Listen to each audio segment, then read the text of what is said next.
মেধা কৌশল ও উদ্ভাবনে প্রতিযোগিতামূলক অনুষ্ঠান বিজনেস স্ট্র্যাটেজি কম্পিটিশন বিজেস্টার সিজন 5 এর গ্র্যান্ড ফিনালে অনুষ্ঠিত হয়েছে।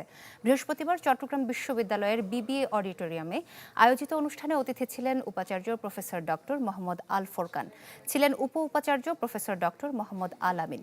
প্রতিযোগিতায় দেশের বিভিন্ন বিশ্ববিদ্যালয় থেকে 6টি দল অংশগ্রহণ করে। গ্র্যান্ড ফিনালেতে প্রতিযোগীদের মূল্যায়ন করেন র্যাকিট বেঞ্চিকিজার এর সাপ্লাই ডিরেক্টর মোহাম্মদ জিয়াউদ্দিন, গুনসিং সিমেন্ট ইন্ডাস্ট্রিজ এর senior GM ABM Iftekhar Alam Siddiqui এবং কেডিএস গার্মেন্টসের সিএফও আসিফ আহমদ তানভীর হোসেন। শেষে সিজন 5 এর চ্যাম্পিয়ন দি ল্যানিস্টার এবং রানার আপ এক্সিস্ট স্ট্র্যাটেজি সহ অংশগ্রহণকারী দলগুলোর হাতে পুরস্কার তুলে দেওয়া হয়। It develops presentation and communication skill like Accounting Communication Club.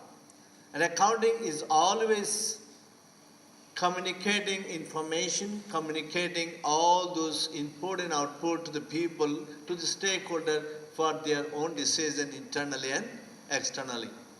22 years HR কাজ করেছি। আমি আবুল খায়ের স্টিলের হেড অফ এইচআর ছিলাম, আবুল খায়ের শাহ সিমেন্টের এইচআর ছিলাম, আবুল খায়ের কনজিউমার গুডসের এইচআর ছিলাম, আবুল খায়ের টোবাকোর এইচআর ছিলাম। সেখান থেকে আমি উপলব্ধি করেছি যে আমাদের প্রত্যেকটা স্টুডেন্টকে ইন্ডাস্ট্রি বান্ধব হতে হবে, কারণ ইন্ডাস্ট্রি ডেভেলপ যদি আমাদের দেশ করতে না পারে তাহলে আমাদের দেশ কোথা থেকে উন্নত হবে।